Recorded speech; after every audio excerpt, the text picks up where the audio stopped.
welcome to Clubhouse Live.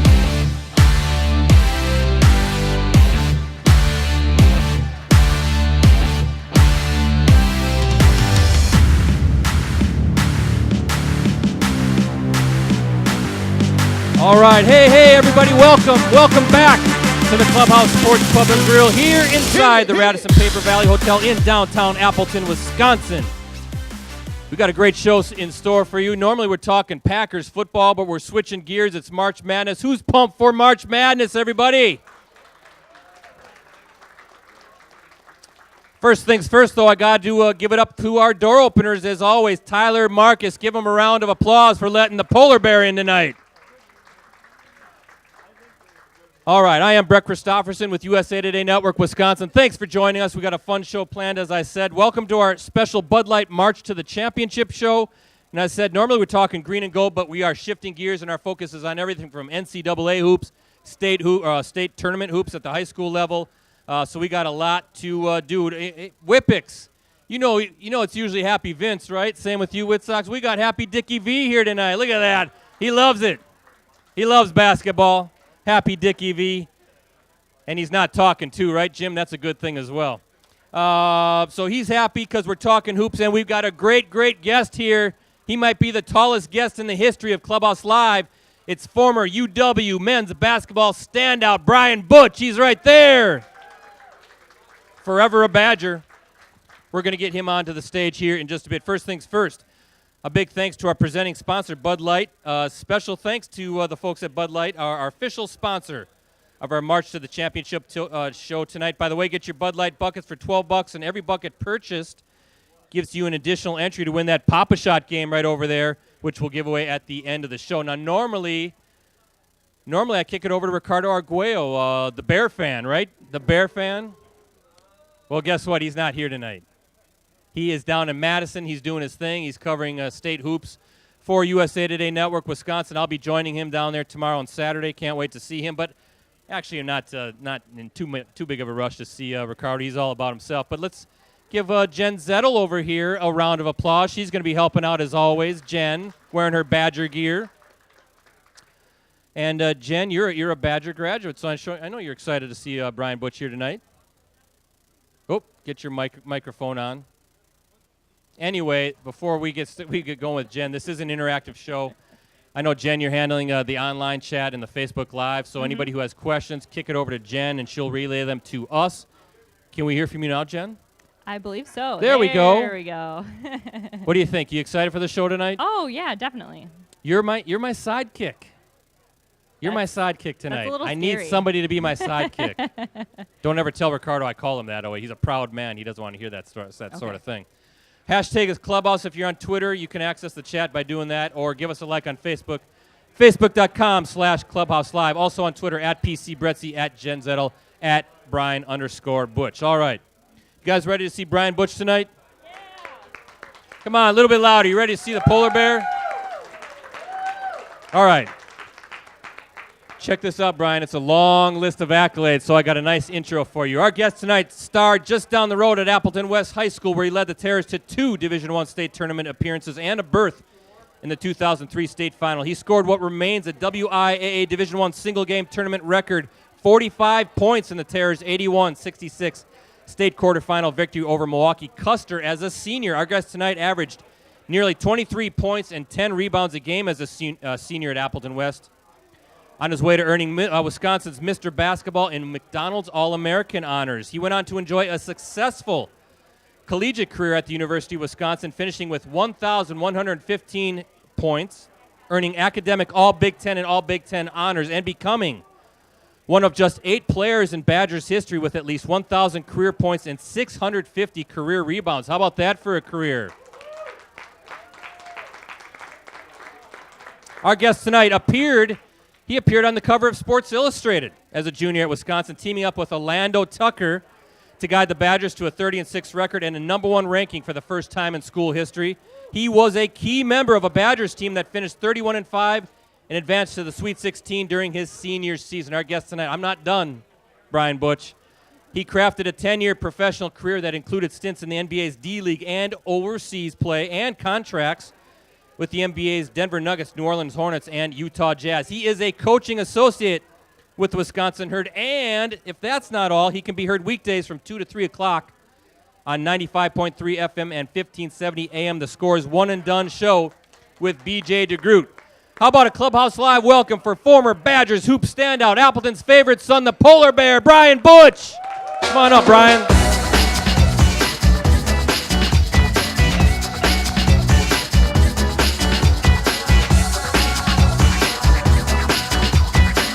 Give me a handshake. Appreciate it. Thank you for having me. I'm worn out, Brian. I'm worn out after that. That is one of the longest intros we've ever had, including Packers players. So you've made Clubhouse Live history tonight, my friend. It just means I'm getting old. That's it. You're That's getting old. all. You're getting old. I'm getting old. And I stand corrected. I think we had Dave Mader on a few times when Clubhouse Live was an actually all-encompassing show, not just a Packers show. He's 6'11", you're 6'11", but are you just a little bit taller than Dave? I might be a little bit taller. So we can say we could probably go down that road. We can say he is our tallest guest ever on Clubhouse Live. How about that? All right, Brian, first things first, you got your bracket all filled out. You got your picks made, your Final Four all set? I do. You do that. So I always wondered if guys who have played in the tournament, if they stay in it, get into it, or if they kind of... Well, this year it's a little bit easier. Normally I go with Wisconsin. I got to go Wisconsin through and through. Now that they're not in it, that's probably about the only positive about Wisconsin not being in it, is I can actually look at a bracket and fill it out normally. So that's a good thing. That's a good thing. You can kind of relax and take it easy. And I tell you what, though, before I get started, hey, everybody, listen up. We got a show here, so can you quiet down just a bit? Just a bit. You can still talk. But you got to kind of lay down the law. Hey, I like it. I like it. I want to share. I want to say thank you, and I always wanted to say thank you privately, but since everybody's here listening, I actually I'll say it in front of everybody. Now, it seems like so long ago, but I actually used to cover University of Wisconsin football and basketball games, and it was during your time there that I would cover Badger basketball. Now, at your senior season, as we were wrapping things up, your career is winding down. We wanted to do a nice kind of career synopsis for you, looking at what you've done, and kind of what I did was I kind of put it together as snapshots of your career. You and I had a phone interview. Okay, this is your senior season, so I think it's 08, right? Is that when you? Yeah, the 08. Yep, So 10 years ago already. Wow. So your senior season, I call you on the phone because being up here, we couldn't always be down in Madison. It was always kind of a weird dynamic, as some of us can attest to. Going to cover Badger basketball from Appleton was not easy. So we had a great phone interview. This was back in the days when I actually had tape recorders. Not digital recorders, but tape recorders. And I had a device that I could hook up to my phone that would record the conversation. I think you know where I'm going with this. I do. You're right. So what happened was, it was, like I said, a great conversation, and this was the one time, and Coach would say, you're lazy, Brett, one time where I just kind of kicked back and I just went through my questions. I didn't jot anything down, maybe a little bit, didn't type anything in thinking I got this. Well, once you know it, when we're off, when we're done, first thing I always do is I go listen to it, and all I heard on the tape was a bzzz, and that's it. And you want to know, for a journalist, what the sickest feeling in the world is? That's it right there. When you just absolutely blew it, technology failed you. So what I did was I called your dad over there because I didn't want to go through the Badgers, Brian Lucas, because I thought they had a little bit of an unreasonable policy where you always had to go through them. I thought, I'll call Dad. He'll call Son. We'll make it work. Maybe we can do it again. But your dad, being the good man that he is, said, I can't do that. I have to follow the rules. Next thing you know, I'm getting an email from Brian Lucas saying, Brett, you cannot do that. You cannot go through Brian's father. You have to go through us. I feel stupid. I feel sick. I feel like a worthless journalist. So you're playing a game. I can't remember who it is, but it's at home. And afterwards, you came up to me in the media room and said, hey, I heard what happened. We'll do it again. So a couple days later, I think I called you on the phone. I asked you the same questions all over again, and you gave me the time of day to do it again. And I thought it ended up being a pretty good story. I was real proud of it. Again, looking at your career. So, Brian Butch, I want to thank you for saving my butt.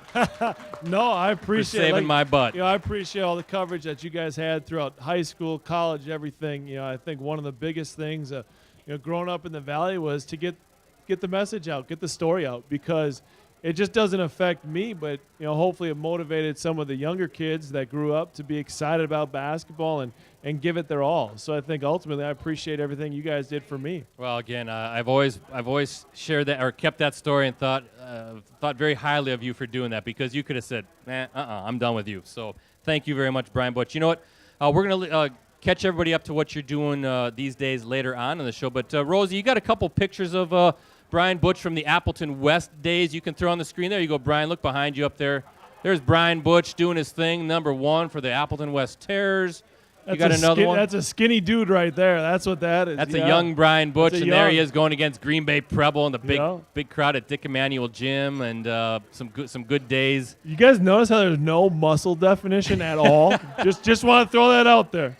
So when you look at those photos, what are some of the memories that jump to you? Those long ago Terrors days, some fun times. And it's the same being when people ask me that question about Wisconsin. You don't necessarily remember the games. You remember the players, the guys, the locker room, the moments of winning basketball games and going and hanging out with the friends at somebody's house. Those are the things you remember. We were really, really fortunate. We won a lot of games.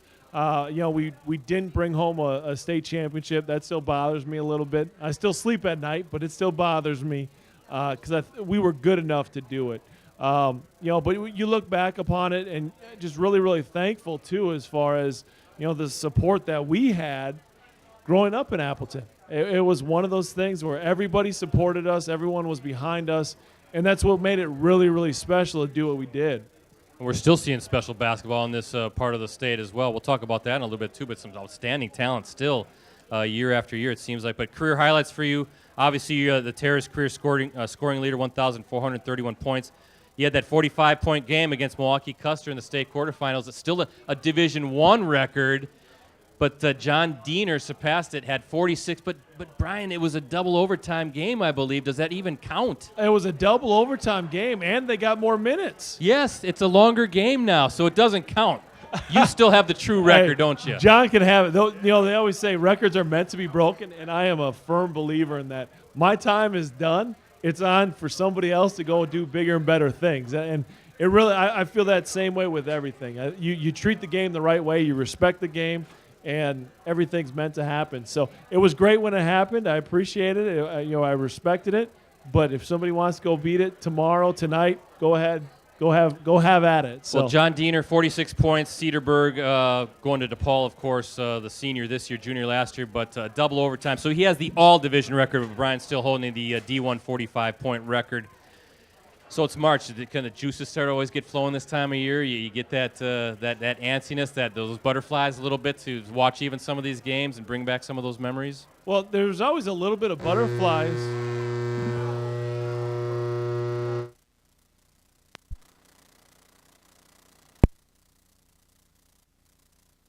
Okay, yeah, thank you. Apparently our soundboard has the jitters too around. I was going to say, and those are my butterflies. So yeah. But I think.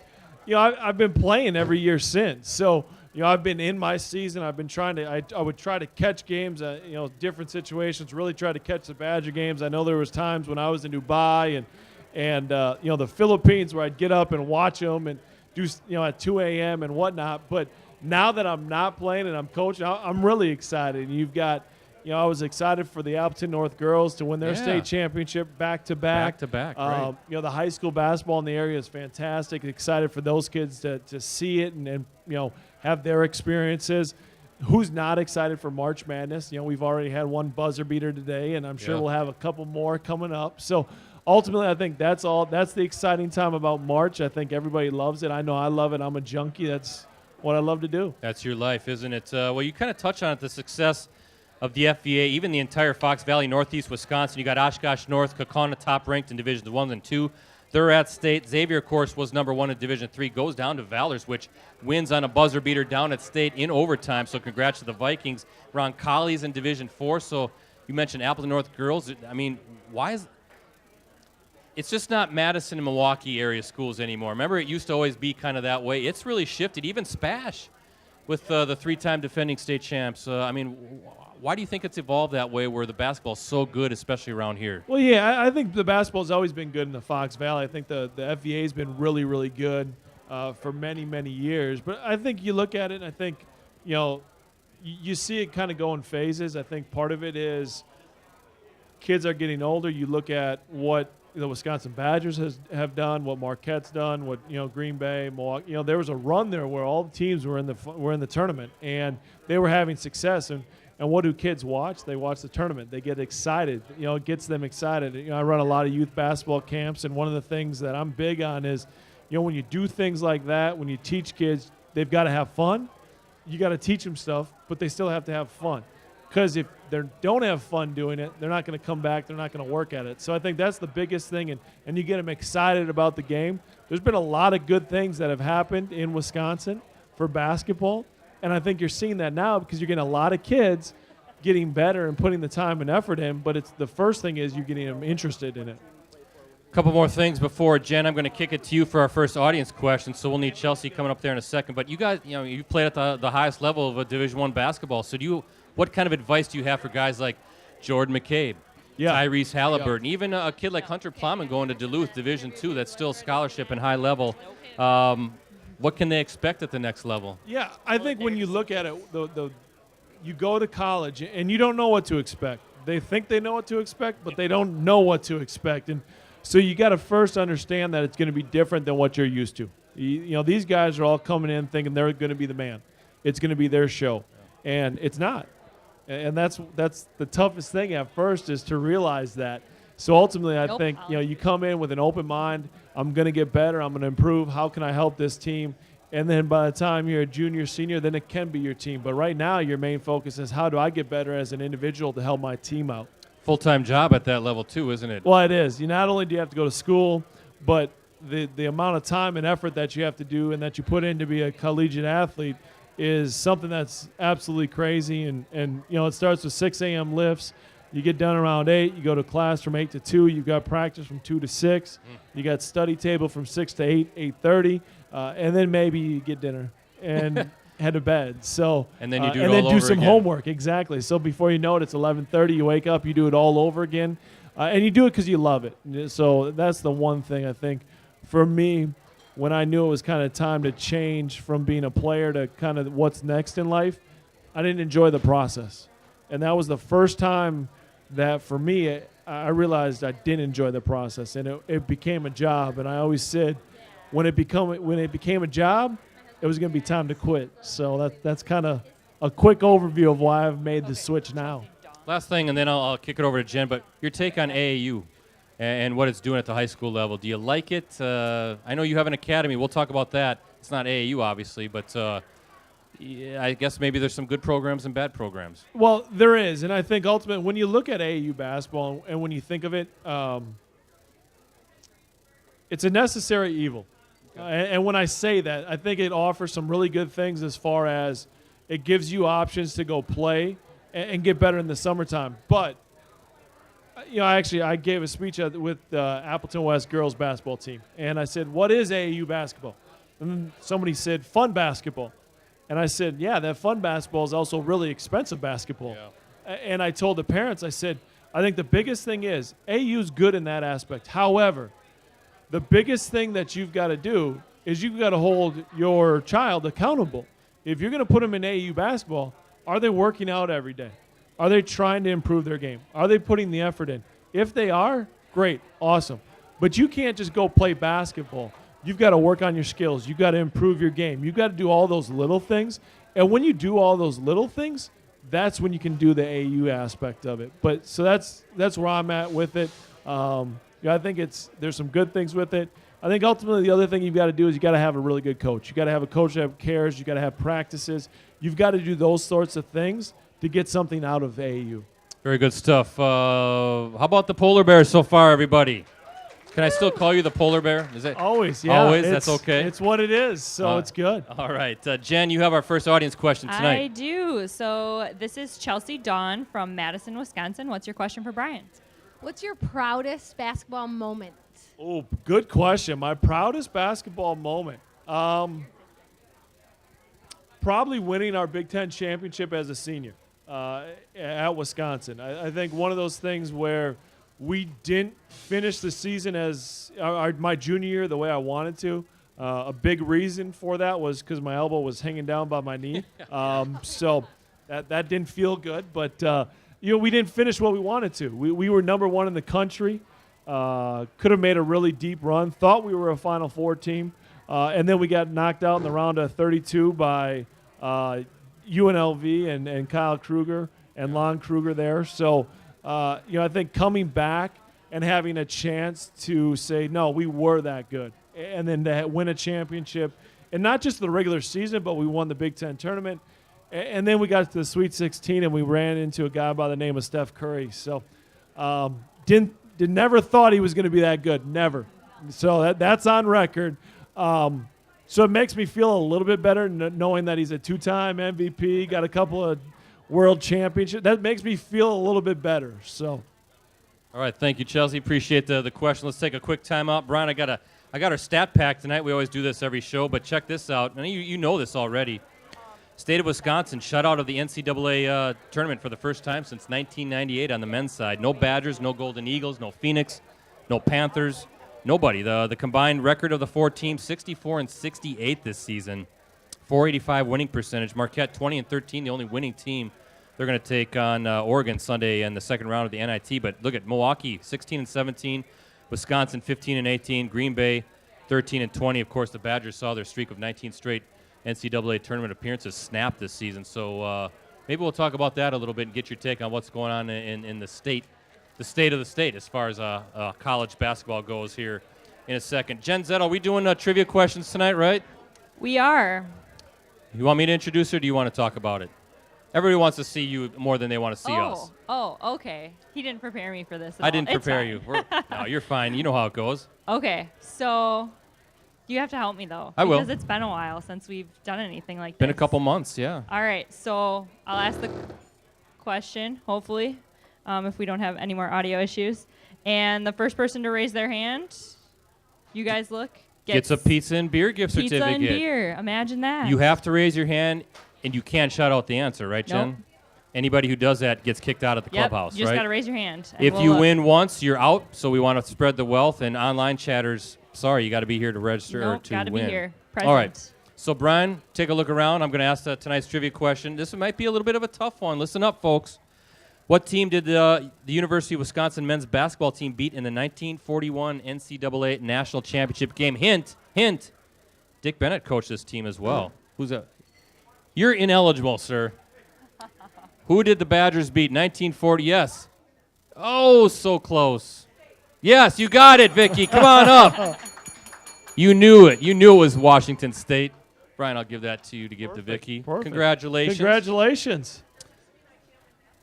No, you can still win that thing. The Papa shot, it's called, yes. The Badgers under Coach Bud Foster topped the Cougars 39-34. Washington State, of course, was Bennett's final stop as a college head coach. Coached the Cougars for 3 seasons before handing the reins to Tony, now the head coach at Virginia. We'll talk a little bit about Tony Bennett, too, in a little bit. But let's talk about the Badgers. Brian, I know they're near and dear to your heart. What the heck happened to these guys this year? Well, I think the first thing that happened is they were young, and then they ran into a lot of injuries. And anytime you put those two things together, it's usually not that good. There's numerous times where Coach Gard was looking down the bench to put somebody in, and there was nobody he could put in the game. Not any depth. And you looked at it, and there was times where you had 3 walk-on guys on the floor at the same time. I mean, that doesn't happen. Wisconsin's a program where you can have walk-on guys come in and help. Clayton Hansen, guys like that have gone from walk-ons to really, help this team.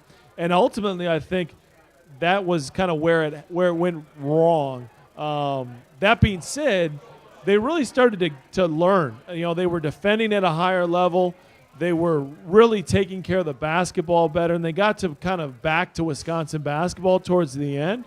I think the Purdue game that they won at home was a really good game, not just because they won the game, but because they did what they needed to do. They followed the game plan, and then they got a win. So now they were able to finally buy in.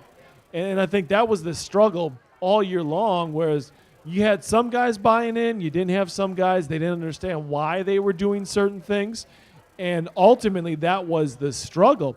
When they finally got it all to click and they started winning games, you saw Wisconsin basketball and really what they were and how they won. They took care of the basketball and they defended at a high level. I have it on the script, but how much stock do you put on that 5-3 finish? That I guess, did you see marked improvement from these guys? Because they did beat Purdue and they gave Michigan State a pretty good run, but they also beat teams like Illinois and really struggled at home against the Gophers. Actually, a game that Gophers hit a free throw, get a rebound, they win that game, and it goes into overtime, and, of course, Wisconsin takes over from there. So did you see true improvement so the fans can have something to kind of take into next season and be excited about? You did. And the improvement was they defended at a high level. They fouled the scouting report. They went over on guys you were supposed to go over. They went under on guys you were supposed to go over on, or under on. So they defended the way that they were used to that. They took care of the basketball. They took good shots. So the improvement was there. So there's a lot to be excited about. I think one of those things that we talked about in the back room a little bit was how do you fix it, right? I mean, I understand that. To me, there's three big things on how you fix it. You get healthy first, right? So you get Brad Davison had his shoulder taken care of. Colby King, Demetric Trice, and then you get Trevor Anderson back in the fold as well after the red shirt. He was not healthy, but he wasn't able to play. So you get him back into the fold a little bit. Then all of a sudden you go through, and the guys that aren't helping you have a honest conversation with them about what their expectations will be, where they'll be at. And I think we've seen that already. I think Coach Gard has had those conversations because you've seen a couple of guys, and you see one guy really in Andy Van Vliet decide he's going to transfer. So then that happens. And then the third thing is maybe they look at a grad transfer. And that'll happen after the tournament. But I think the grad transfer, even though Wisconsin doesn't go down that road a lot, it wouldn't surprise me if you get a guy for a year to kind of come in and help that junior class develop. You've seen the development in Cleo Iverson and Brevin Pritzel. The other ones, you're still trying to see that. I think a grad transfer is the right way to go because it's like free agency for the Packers, right? It's available, use it. Exactly. I mean, if you can help your team, then use it, and it's within the rules of the game. Your take on Ethan Happ. Why is this? And I've got an unhealthy fascination with Ethan Happ in that why is he unstoppable one-on-one on the block? Why is this guy you got to double team him every time he gets the ball in the post? Yeah, and what Ethan does is he's a really good athlete, but he uses angles in the post. One of those things that it's so hard to teach, but once you know it, you use it all the time. And for him, he's able to use his shoulder. He's able to use angles to create enough space to get his shot off, and he's so good at that. And I know it's a really simple answer, but that's what he does. There's really no tricks to that. That's what he does. Do you expect him to come back next season? Because there is talk about dipping his toes in the NBA type situation. No, I do think Ethan comes back, and I think he comes back because one, he hasn't finished what kind of this year's a bad year as far as the way he kind of wants to do it. And then, I think ultimately when you look at it, probably needs to develop a jump shot. I know that's where he was trying to do this year. I don't think it's quite where it needs to be at yet. So having said that, and you playing at the pro level, he's a back-to-the-basket type player, whereas you see in the NBA now the bigs are stretching, stretch fives even, or pick-and-pop type players. Ethan Happ, could you see an NBA career for him? It's a great question. It's debates that I've had with different people this year so far. I think anytime there's a big skill set, which Ethan has, there's always a possibility for it. So I'm not going to sit here and I know that's kind of a vanilla answer for you, but there's a possibility. And I think if he learns to shoot and be a threat, that only helps. Rosie, get a couple more pictures of Brian Butch on the screen, this time from his Badger playing days. There you are going against Big Greg Oden of Ohio State. It looks like he's following you there. I think he's got you kind of wrapped up or something going on there. That couldn't have been that long because about 2 minutes after that, my elbow was locked that the game? Yeah, so. And then, of course, we all remember you on Sports Illustrated with Orlando Tucker peeking behind you. That had to be a pretty good thrill. You got to tell me you got a man cave at home, and that's front and center at your man cave. You know what? I don't have a man cave. It's actually in a couple of boxes downstairs, and so I'm sure one day there'll be something, but right now it just, I lived it. I'm good. Move on, huh? Move on. Yeah, it's one of those things. I've been very, very fortunate. I've been able to live a lot of people's dreams, and so for me, I've got their memories in my mind. Not bad for a kid from Appleton to be on the cover of Sports Illustrated. Let's keep winding down a little bit, or talking a little bit more about Badgers. But Greg Gard versus Bo Ryan. Similarities and differences in the two guys, because obviously Bo was your coach, but Greg was on the bench that whole time. Yeah, so obviously, Coach Ryan, I'll start there with, a very intense coach, a guy that got everything out of everybody that he possibly could. You knew the way you needed to perform. You knew the expectations, and if you didn't do it, you were going to sit next to him for a little bit, and you were going to go back on. I think a little bit you saw that with the Final Four teams. I think he let them play a little bit more, play through some mistakes, and I think that helped. That being said, you got to look at the success Coach Ryan has had, and you can't question that. Coach Gard, it's tough to say what he's like as a head coach. As an assistant coach, your roles are so different because Coach Gard is really leading, the scout teams and having the voice there. So I think that's the difference. I think Coach Gard has done a really good job of communicating with guys and getting a lot out of those guys. So ultimately, I think when you look at it that way, Coach Gard has done a fantastic job so far. Of course, we all know Bo never had the longest leash in the world, and I'm sure you can attest to that on occasion. But I also thought Bo, he was the master, wasn't he, at getting his point across and chewing you guys out without – and doing it in front of everybody without anybody knowing it, because he'd sit there and he'd kneel, he'd be sitting in front of the bench, he'd be looking at the court, but you can see him talking. What are some of the things he was saying that you can maybe share? Because I'm sure he got, like I said, his point across in those situations. No, there's no question about that, and a lot of it I probably can't share, but I think ultimately when you look at it, he was a guy that you knew the expectations because it was very clear. Box out or come sit next to me. Defend or come sit next to me. So a lot of those things he was saying was, listen, I told you need to go over on that screen. Or I told you we needed to do this. And more or less, that's a polite way of saying it. But you knew what the expectations were. It was addressed in the 2 days of practice leading up to those games.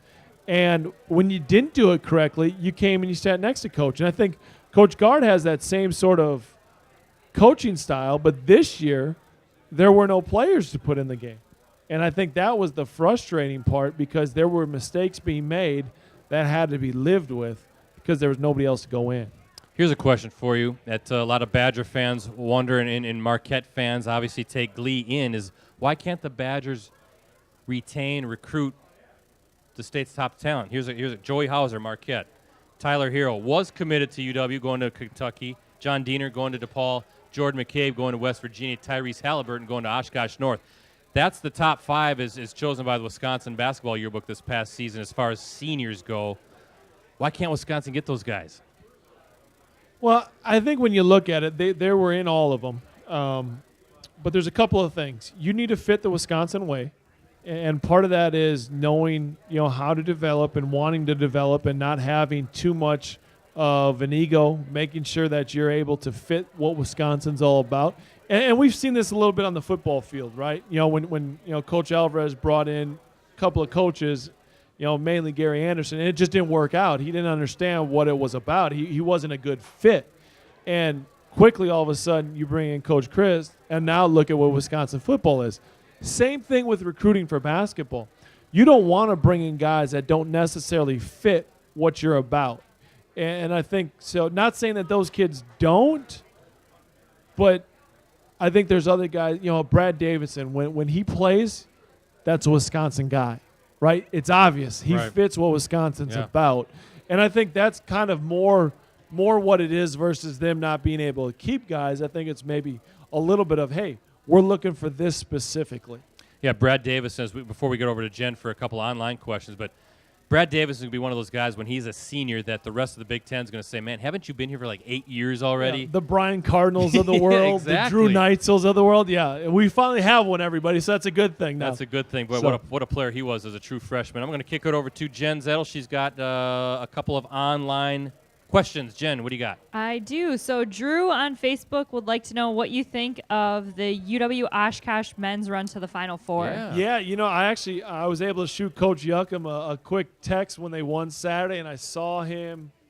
Today is Thursday. Hello, it's been one of those weeks already. So I saw those guys Tuesday as they practiced at Menominee Nation Arena after one of our practices. Had a good talk with them. Really happy for those guys. I think they do a great job. Coach Yuckham's got those guys going. And they really were led in the Sweet 16 by a local kid that played at Oshkosh and then a local kid from Kimberly. So really good flavor here in the Valley, something we've talked about, as far as having some really good athletes, in Noonan and Boots. So really excited for UW Oshkosh.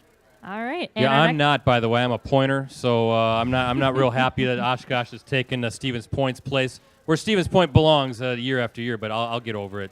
All right, and Ricardo is with us tonight. He put "Go UW Milwaukee" in the Facebook comments, so he's here in spirit. Yeah. We don't really care about Ricardo right now. But Mark on Facebook wants to know, who is the best player you played with in your time at UW, and what made them special? Really good question. I'll probably, and not shocking here, but I'll probably have to go with Alondo Tucker, right? A guy that was high energy, played at a high level. But I think what made Tuck special is, the athlete that he was, and the game. He understood his game. He knew what he needed to do to be successful, and he did it over and over again, and nobody could stop it. So I think when you look back upon it that way, that's probably the most impressive guy at Wisconsin I've played with. Thank you, Jen. Thank you, those online. If you got anything else, again, let Jen know. And Ricardo, get busy. You're supposed to be working. You're not supposed to be watching this tonight. Cam Tucker, too, was on that team. Marcus Landry was there. Steams, my boy. That was a great team you guys had back in the day. Freshman with Lure and Keaton Nankiville. John Lure. We were pretty good. Yeah, you were pretty good. So, well, let's shift gears quick before we take another time out. But your thoughts on Marquette basketball now, a team that was in the NCAA tournament last year, now in the NIT. Probably a team that can make a run in the NIT. They've got a bright future. They've got a lot of young talent. They got some young talent coming in, including Joey Hauser from Spash, who's already there. What are your thoughts on what Steve Wojciechowski's doing with the Golden Eagles? Well, I'm trying to figure out how to phrase this as a Wisconsin guy. Yeah, careful now. But I think if you're Marquette, you're a little frustrated right now because I think this is an NCAA tournament team, and I think they didn't play at the level that they probably should have this year, particularly defensively. Exactly, right? Poor defense. You make it an NCAA tournament. You don't really lose anybody, big time where it really should affect you. And then ultimately, to not make the tournament, be in the NIT, I think that's kind of a disappointment. That being said, now that they're playing in the NIT, I think they're getting some valuable experience. They're young guys. They're learning kind of what it is again, what their expectations are. And then you talk about, having Joey there, and really now he's with them. And so I think that's good for those guys as well. I think the future is really, really bright in Marquette. There's no question about that. Absolutely. You got Marcus Howard coming back. Of course, Sam Hauser, maybe the smoothest, most complete player on the team right now. Harry Frohling's going to be a nice big that's kind of getting acclimated. And you mentioned Joey. How do you see Joey fitting with that team? I know Wojo's had some high praise for Hauser. I think he's now at 6'9", so he keeps growing and getting bigger, and he's a pick and pop type player too. Yeah, as far as fitting, when you're as good as that, it's pretty easy to fit in. Yeah, it just sometimes you can give that guy the ball and say, "Go give me a basket." And I think ultimately that's a little bit of what it'll be. We know how good he is. I don't think the problem's going to be how well he fits in with the team. I think it's how well do they accept him. I think on the court you figure that out. But if they don't accept him in the locker room, it's tough to play well in the court. That being said, I think Marquette's got good guys in there, and I don't think that will at all be a problem for them. And I see that team being an NCAA tournament team next year. Should be, and I wouldn't be surprised if Wisconsin makes a run back to the tournament as well. Finally, let's talk a little bit about Virginia basketball. Of course, without a Wisconsin team, everybody seems to have adopted Virginia, of course, with Tony Bennett. number one overall seed, but you got to be a little bit concerned now with DeAndre Hunter and the ACC six-man of the year busting up his wrist, so he's out. But your thoughts on how far UVA can maybe take this, because with him they look like a legitimate Final Four team. Well, and that's where I'd have them had he not gotten hurt. And Yeah. and the only reason I know a little bit about that is I lived it. We were number one in the country. I dislocated my elbow. We've got a hard time to beat Texas A&M Corpus Christi as a 2-5 or as a 2-15 game. I remember that. Yep. And then all of a sudden we play UNLV as a 2-7 and we lose. And it throws off the team chemistry. It throws off the productivity that you have. So ultimately, I think that's going to hurt Virginia. I personally, in my bracket, have them losing to Arizona. Okay. Because I think that energy.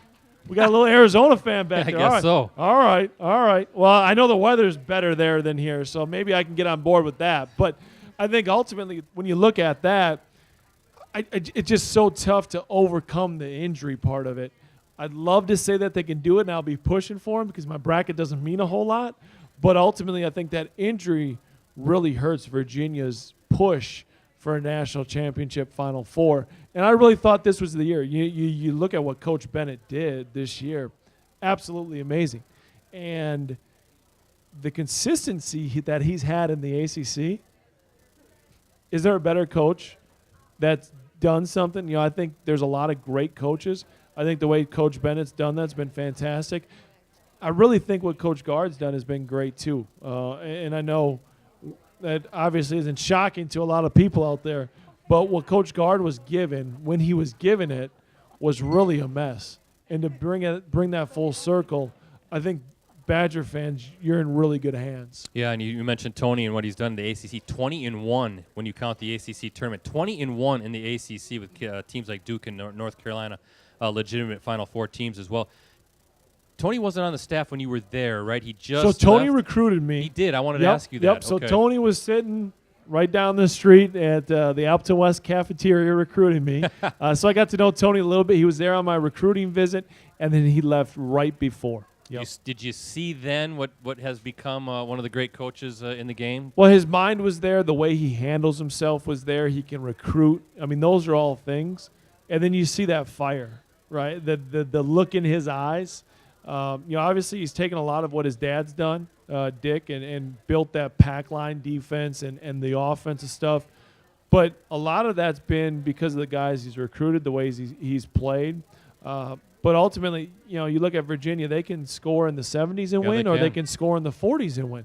And that, to me, is what separates, Coach Bennett. You can win two styles, in two ways. And when you can do that in the NCAA tournament, it gives you a chance. And I think that's why, they were the overall number one seed, because they can win both ways. You don't see that with a lot of teams. Yeah, I think Badger fans need to calm down. He's probably never coming to Madison. He's got a great thing going in Charlottesville right now. He's got a great thing going there. And we do have a good thing with Coach Gard. Even though it stopped, you got to remember there was a lot of things, and there's a lot of things that he was given that were out of his control.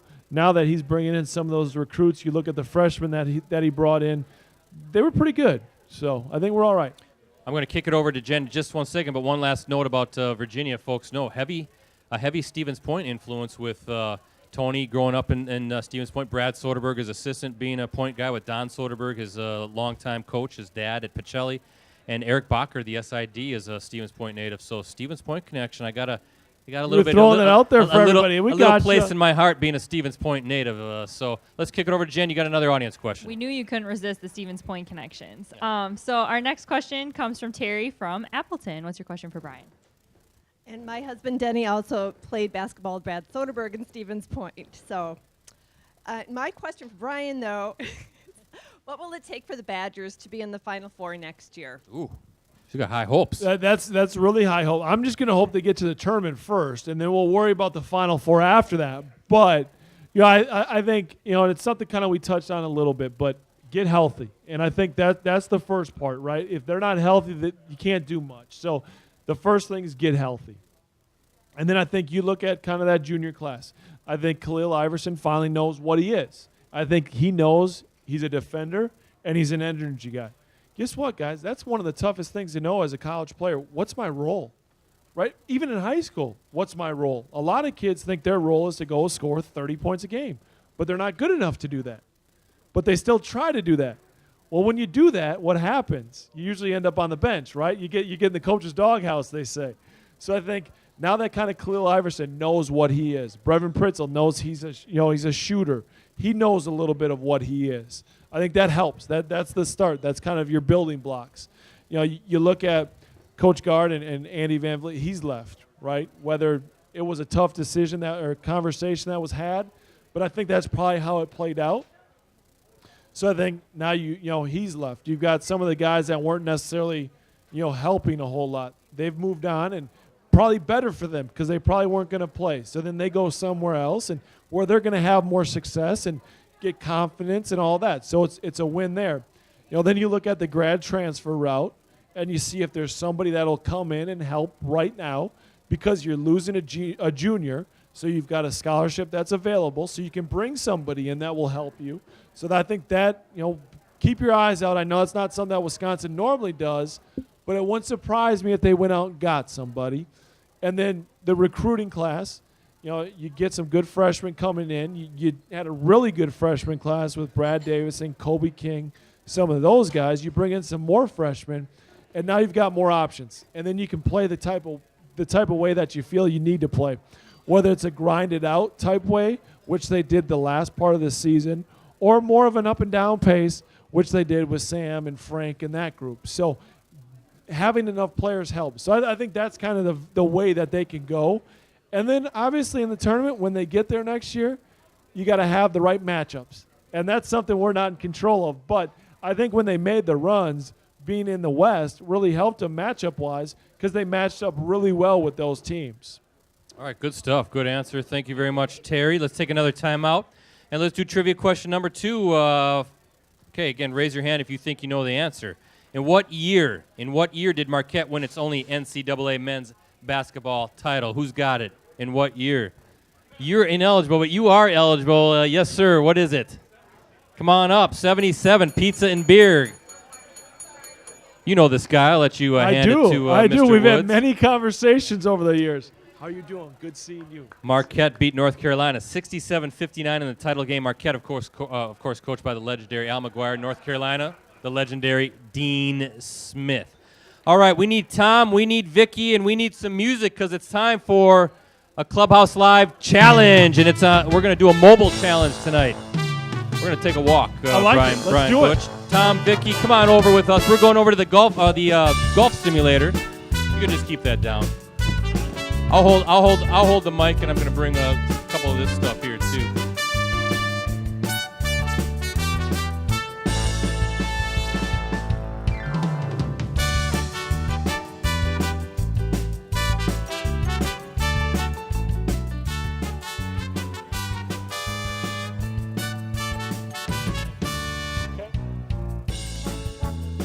Oh, the challenge.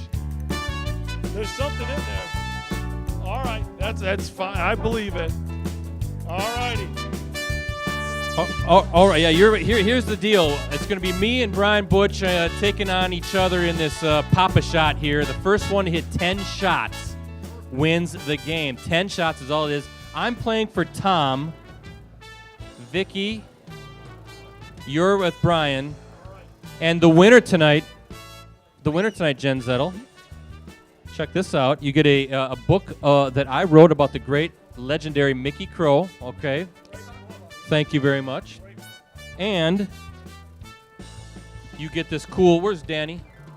Danny's right there. Danny, where are you? There you are, Danny. We've never done a mobile challenge before. You get this Budweiser T-shirt, and as I said, this cool book. Jen, what do you think? Who's gonna win? I'm gonna put the mic down now.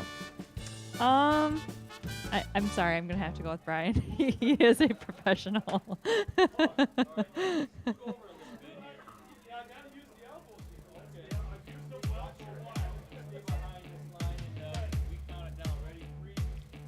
Two, one. Oh, cheating. That was borderline cheating, Brett Christopherson.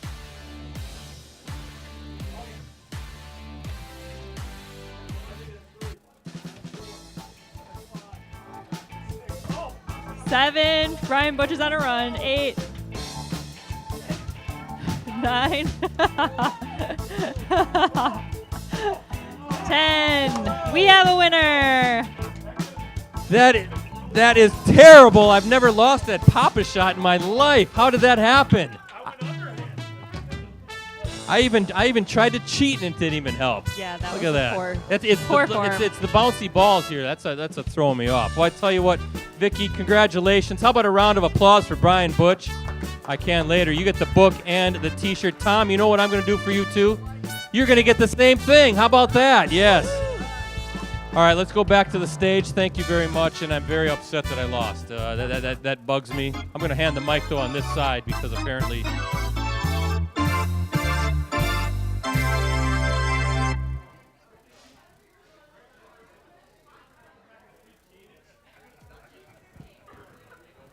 Very difficult to shoot with a 7-footer who's got the elbows going on here. Tom, here's a book for you and a Budweiser T-shirt. Look, you're going to look good in that, my friend.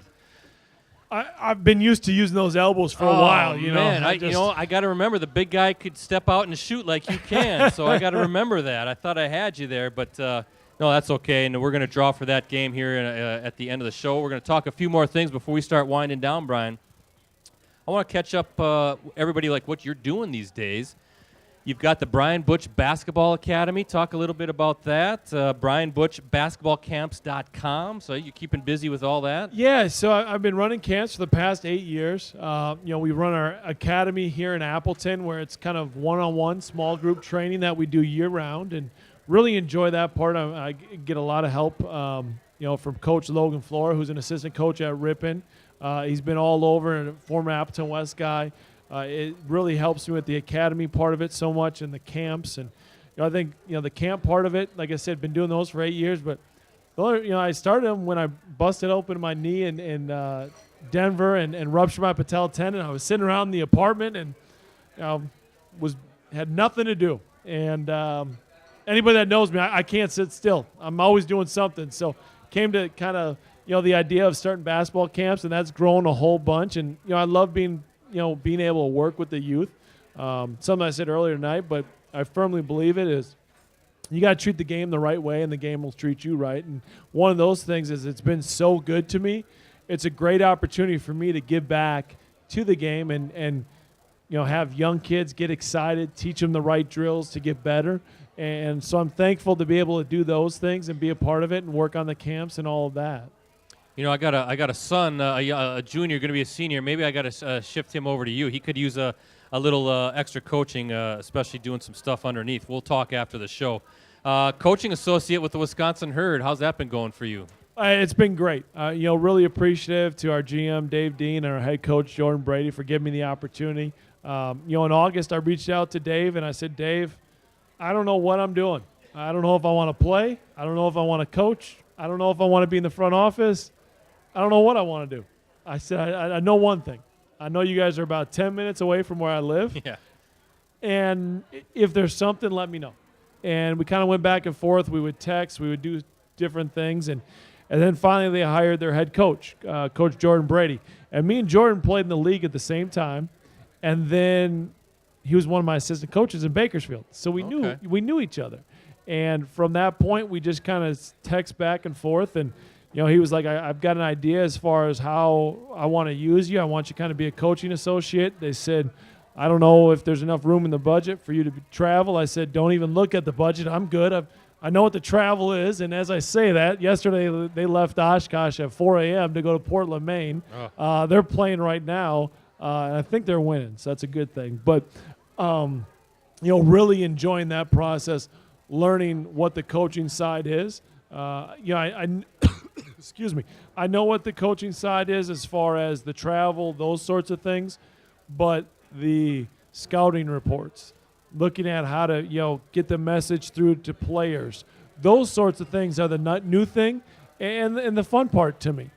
Well, that's good. I mean, who knows where it could lead to? Maybe it gets into the NBA at some point. This is kind of a good training ground as it is for the players, obviously, for all levels. Well, yeah, and, we look at it, but we just had Brandon Jennings with us for the past month. And then, he goes and he plays his first game and he almost gets a triple-double. Right, yeah. So, you look at it, the movement from the G League to the NBA is fairly quick.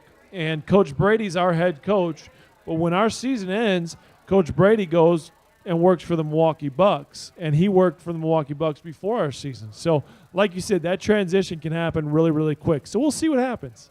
And then, of course, you got your daily show, your radio show every day with B.J. DeGroot on the score. So you got plenty busy with that, right? Yeah, we are. It's one of those things where I've got a lot of irons in the fire. Yeah, you do. And but I knew that going into it, right? As a professional basketball player, one of the toughest things of when it ends is what do you do?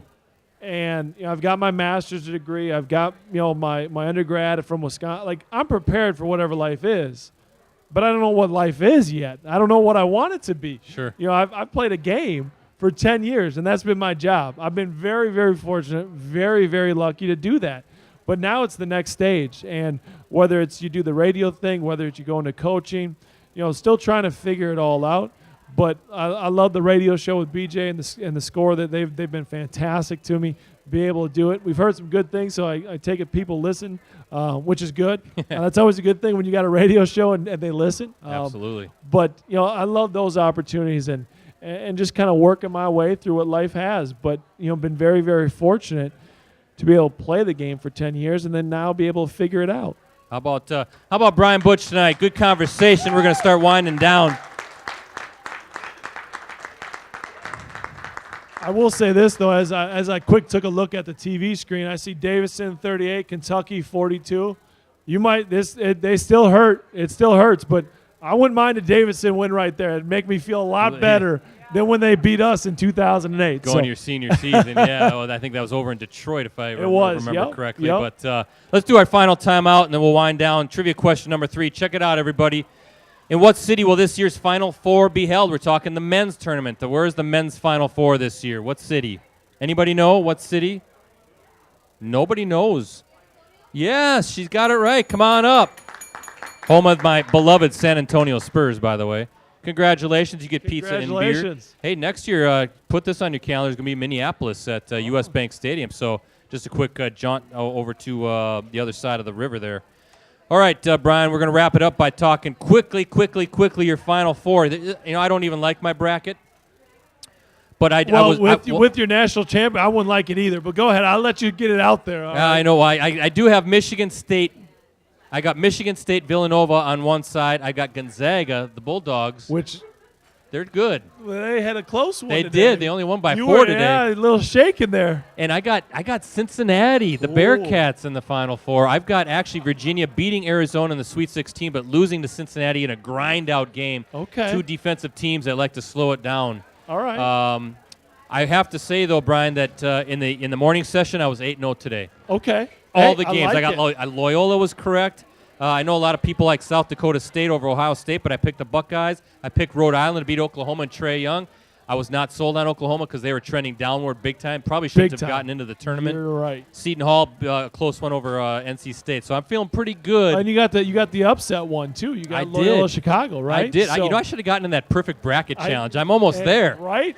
So what do you think? I'm not crazy about Cincinnati, but I just think that they're good. But I don't know if I'm sold on my brackets yet. Who do you got? So, and I'll kind of explain why I went to the way I went with it.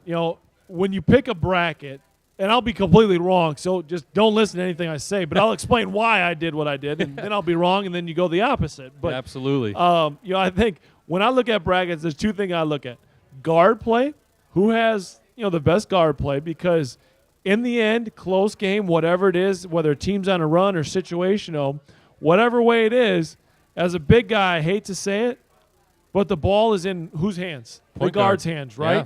So I look at guard play. Who's got some really good guard play? Then the other thing I look at is who's got a future NBA guy, right? Because the best players usually win. Sure. I'm learning that after 6 months of coaching.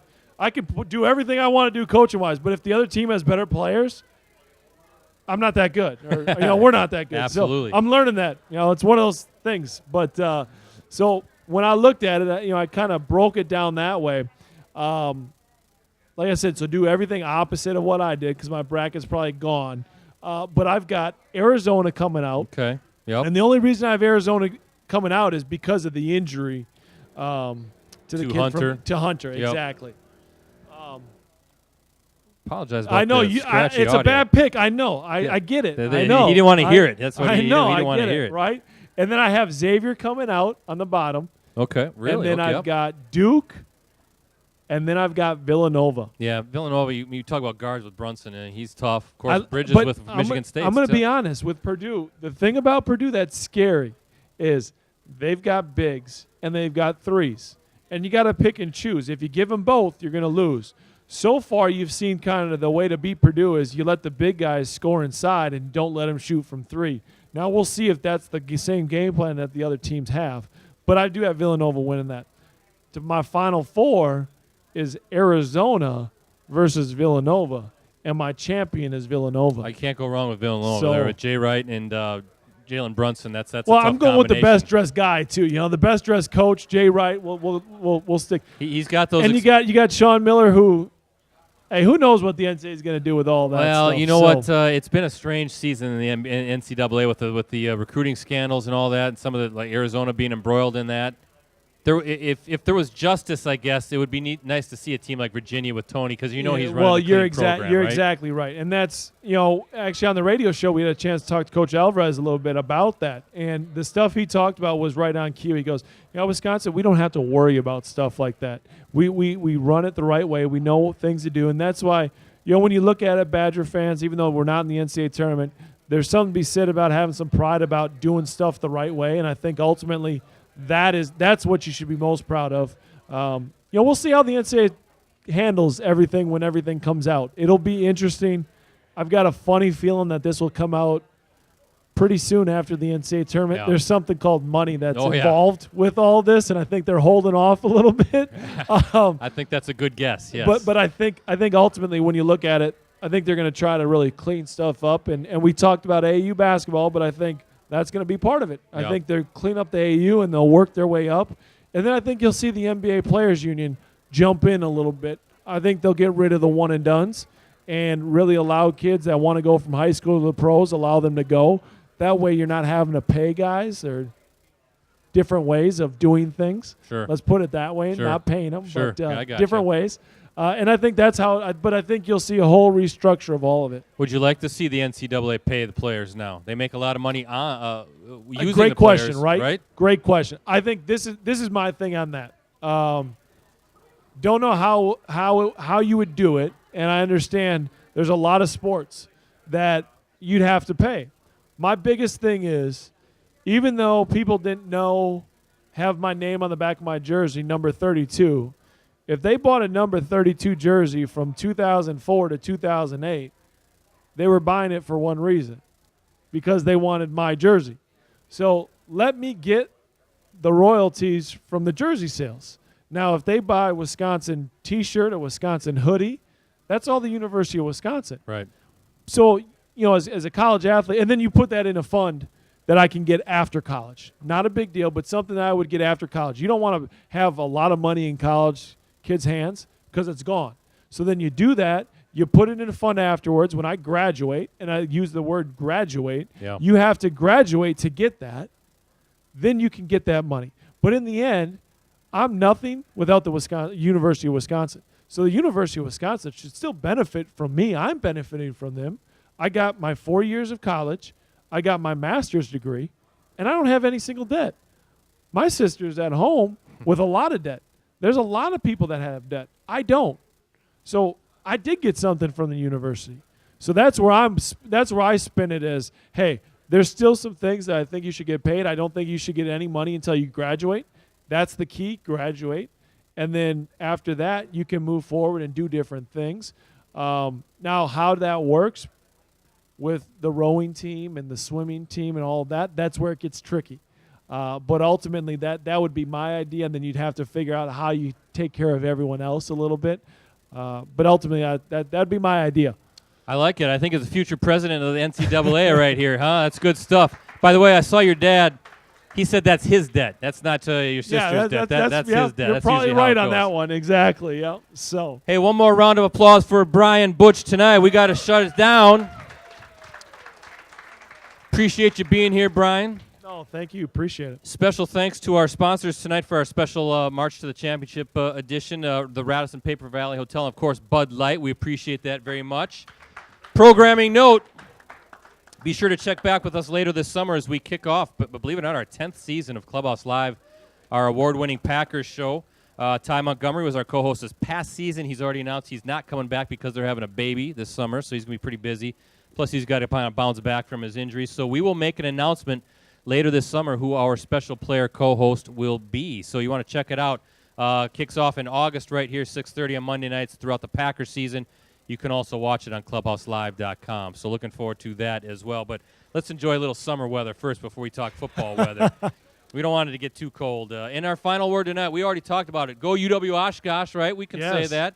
The Titans play, I believe, tomorrow against, was it Ramapo? Ramapo, yes. In Division III. Yep. So we'll see if they can get to Sunday's or Saturday's championship game. Also on the women's side, how about go Green Bay Phoenix and go Marquette? They're playing, Green Bay's playing Minnesota on Friday on the women's side, and Marquette is playing, we're Dayton, also first-round game on Friday. And last but not least, I got to say, go Hoos. Go Hoos. That's our team, right? We got to root for Tony Bennett. So one more round of applause. Thanks for everybody for being here. Let's stick around for the giveaways for the Polar Bear and the rest of the crew here at Clubhouse Live. I'm Brett Christopherson saying so long. Again, be back here this fall for our 10th season of Clubhouse Live. Thanks a lot, everybody. Have a great night and enjoy the madness.